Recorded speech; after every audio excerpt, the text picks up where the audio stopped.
Como elementos centrales del pensamiento de Thomas Hobbes, tenemos dos que son fundamentales: su método filosófico y su visión del Estado. Frente a su método, pues podemos decir que se basa básicamente en las ciencias exactas, más específicamente las matemáticas, y a través de razonamientos lógicos llega a ciertas deducciones. Es básicamente un modelo geométrico.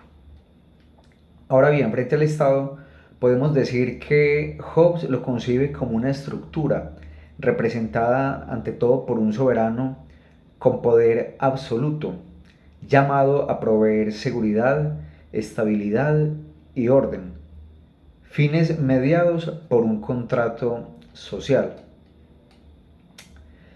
Hobbes concibe el Estado moderno bajo tres premisas fundamentales. En primer lugar está el individuo.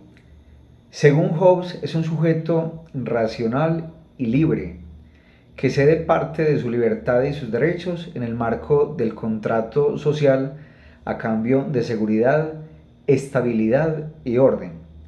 En contraste con el Estado colombiano o la teoría constitucional aplicable al Estado colombiano, la Constitución establece por el contrario unos derechos, unas garantías y unas libertades que el mismo Estado está llamado a garantizar y a proteger.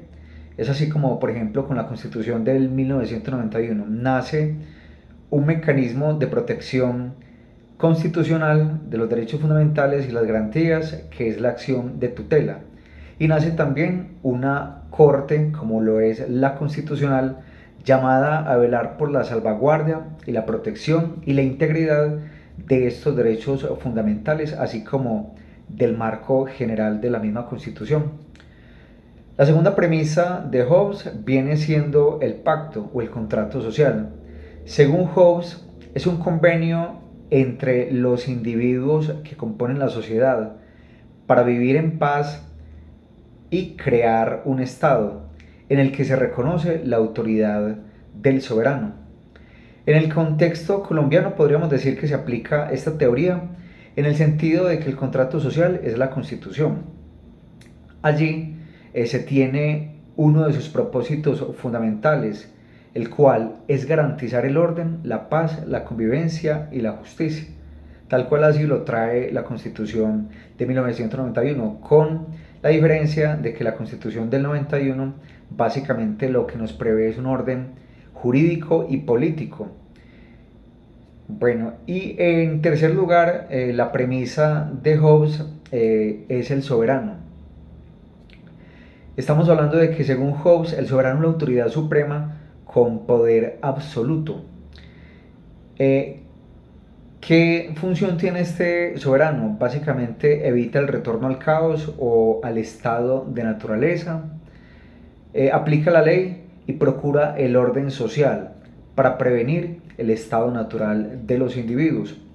En el contexto colombiano no existe absolutismo.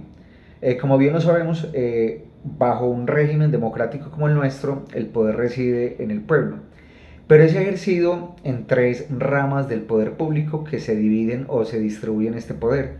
Estamos hablando de la rama ejecutiva, la rama legislativa y la rama judicial. La rama ejecutiva encargada de administrar o ejecutar, la rama legislativa encargada de crear la ley, es el Congreso de la República, y la rama judicial, que es la encargada de aplicar la justicia. Aquí digamos que para evitar los excesos de ciertas instituciones, por ejemplo como la institución presidencial, se tiene un órgano como lo es el judicial, que limita o condiciona o regula esos abusos o esos excesos de poder. Igual así también tenemos, por ejemplo, algunas decisiones del Congreso de la República, la rama legislativa, que condiciona algunas decisiones o regula o revoca algunas decisiones del poder presidencial. O también tenemos algunas decisiones del órgano legislativo que da forma y estructura o modifica algunas funciones del sistema judicial.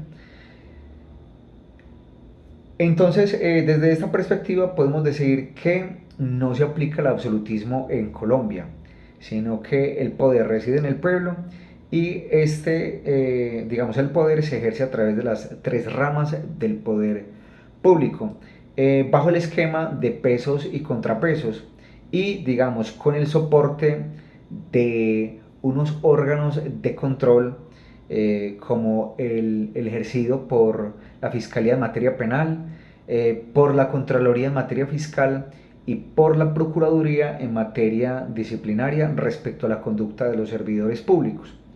Con esto se limita el abuso del poder y los excesos. Además se tienen unos órganos independientes que permiten también darle cierto, digamos, cierto control a algunas decisiones del Ejecutivo. Por ejemplo, tenemos el Banco de la República, que en materia monetaria también de alguna manera evita cualquier decisión